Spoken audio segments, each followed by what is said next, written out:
Sorry,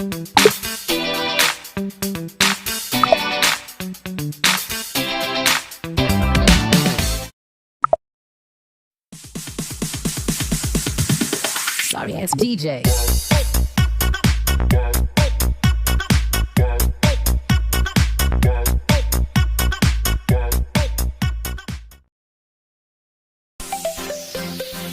Assalamualaikum warahmatullahi wabarakatuh.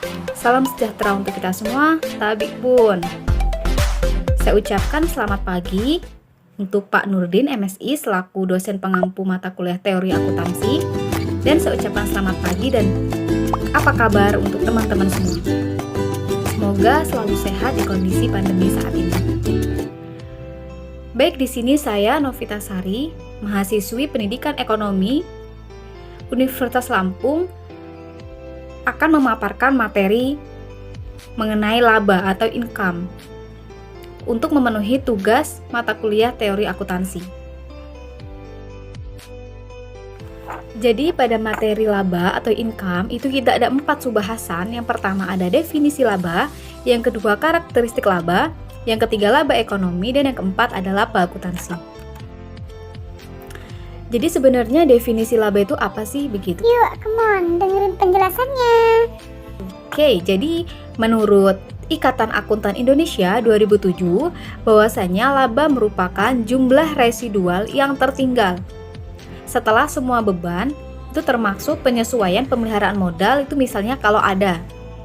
Nah, dikurangkan pada penghasilan. Kalau beban melebihi penghasilan, maka jumlah residualnya itu merupakan kerugian bersih. Nah, jadi dapat kita simpulkan bahwasanya laba itu adalah keuntungan dan dapat didefinisikan dengan cara menurut ilmu ekonomi itu sebagai peningkatan kekayaan seorang investor sebagai hasil penanaman, yang dimaksud penanaman modal setelah dikurangi biaya-biaya yang berhubungan dengan kesempatan. Nah, sementara itu, laba dalam akuntansi itu didefinisikan sebagai selisih antara harga penjualan dengan biaya produksi. Jadi perbedaan di antara keduanya dalam hal pendefinisian biaya. Namun di sini definisi laba itu sendiri merupakan selisih antara pendapatan dan biaya secara aktual. Next, kita lanjut ke karakteristik income. Jadi secara konseptual, laba itu memiliki karakteristik umum. Yang pertama, itu kenaikan kemakmuran yang dimiliki atau dikuasai suatu entitas. Yang kedua, itu perubahan terjadi dalam satu periode sehingga harus diidentifikasi kondisi kemakmuran dan kemakmuran akhir. Yang ketiga, itu adanya perubahan dan dapat dinikmati, didistribusi atau ditarik oleh entitas yang menguasai kemakmurannya, asalkan kemakmuran tersebut itu dapat dipertahankan di awal. Next, setelah kita mengetahui apa itu laba dan bagaimana karakteristiknya, sekarang kita masuk ke laba ekonomi. Jadi, laba ekonomi biasanya itu merupakan arus kas ditambah dengan perubahan nilai wajar aktiva.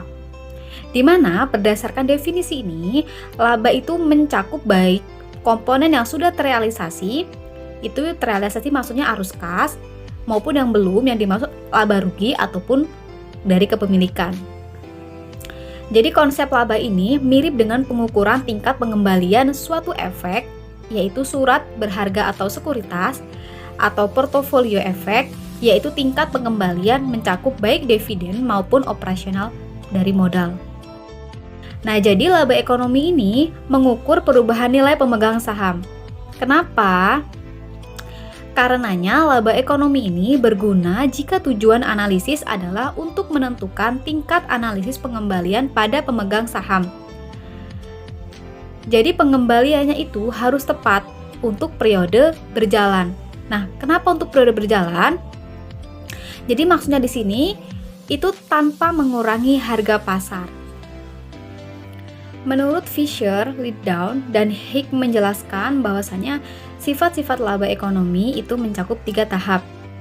Yang pertama itu ada physical income. Nah, di mana physical income itu merupakan konsumen barang dan jasa pribadi yang sebenarnya memberikan kesenangan fisik dan pemenuhan kebutuhan. Nah, namun laba jenis ini tidak dapat diukur. Sifat yang kedua itu ada real income. Adalah ungkapan kejadian yang memberikan peningkatan terhadap kesenangan fisik. Nah, dengan kata lain, kita bisa menyebut dengan kepuasan itu timbul karena kesenangan fisik yang timbul dari keuntungan yang dapat diukur dengan pembayaran uang yang dilakukan untuk membeli barang dan jasa sebelum dan sesudah dikonsumsi. Sifat yang ketiga ada money income. Jadi money income merupakan hasil uang yang diterima dan dimaksudkan untuk konsumsi dalam memenuhi kebutuhan hidup. Jadi di sini laba income itu berbeda dengan accounting income, di mana accounting income itu adalah perbedaan antara realisasi penghasilan perusahaan pada periode tertentu dikurangi dengan biaya yang dikeluarkan untuk mendapatkan penghasilan. Nah, sedangkan menurut Vernon Camp 1986, dia menggunakan istilah yang namanya business income, yang berarti kelebihan dari harga akhir yang dibayar individu dan lembaga lain atas output perusahaan di atas biaya yang dikeluarkannya. Nah, perhitungan income atau profit ini sangat sederhana jika transaksi itu komplit dan tidak ada saldo piutang ataupun sisa ataupun aktiva. Nah, semua itu terjual menjadi kas. Next, saya di sini akan memberikan pemaparan perbedaan laba akuntansi dan laba ekonomi. Di mana laba akuntansi itu pasti berbeda dengan laba ekonomi. Kenapa? Timbul pertanyaan. Nah, jawabannya karena perbedaan konsep dasar yang dianut. Jika laba akuntansi itu didasari oleh konsep kontinuitas usaha yang memandang aset sebagai sisa potensi jasa, sehingga cost historis menjadi basis pengukurannya. Sedangkan laba ekonomi itu dilandasi oleh konsep likuidasi yang melihat aset sebagai simpanan atau persediaan nilai setiap saat sehingga nilai sekarang menjadi basis pengukurannya.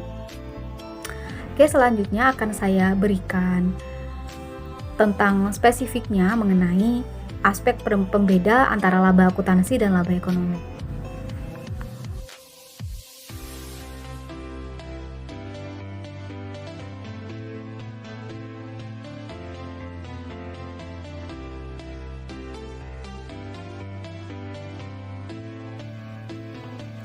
Baik, untuk lebih jelasnya sekarang kita masuk ke laba menurut konsep akuntansi. Jadi menurut akuntansi, yang dimaksud dengan laba akuntansi adalah perbedaan antara revenue yang direalisasi yang timbul dari transaksi pada periode tertentu yang dihadapkan dengan biaya-biaya yang dikeluarkan pada periode tersebut. Jadi pada laba akuntansi itu ada kelemahan dan kelebihan, di mana kelemahannya itu ada 3. Yang pertama, tidak dapat menunjukkan laba yang belum direalisasi yang timbul dari kenaikan nilai. Yang kedua, itu sulit mengakui kebenaran jika dilakukan perbandingan. Yang ketiga, penerapan prinsip realisasi, historical cost, dan konservatisme dapat menimbulkan salah pengertian terhadap data yang disajikan. Sedangkan kelebihannya itu ada 4. Yang pertama, itu dapat terus-menerus didasarkan pada kenyataan yang terjadi. Yang kedua, karena perhitungan yang didasarkan pada kenyataan yang terjadi, fakta, dan dapat dilaporkan secara objektif, dan perhitungan laba ini dapat diperiksa. Kelebihan yang ketiga itu memenuhi prinsip konservatisme, karena yang diakui hanya laba yang direalisasi dan tidak memperhatikan perubahan nilai. Yang keempat, dapat dijadikan sebagai alat kontrol oleh manajemen dalam melaksanakan fungsi-fungsi manajemen.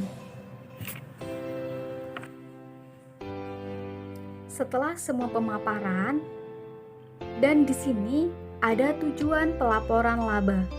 Jadi, tujuan utama dari pelaporan laba adalah memberikan informasi yang berguna bagi mereka yang paling berkepentingan dalam laporan keuangan. Tapi di sini ada tujuan yang paling spesifik untuk mencakup. Yang pertama, itu penggunaan laba digunakan sebagai pengukuran efisiensi dari manajemen.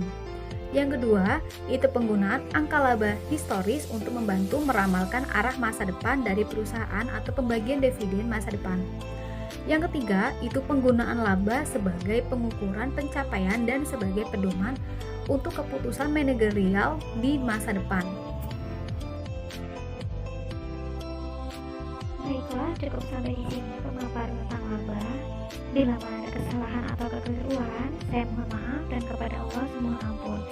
Saya akhiri, wabillahi taufiq wal hidayah. Wassalamualaikum warahmatullahi wabarakatuh. See you, goodbye.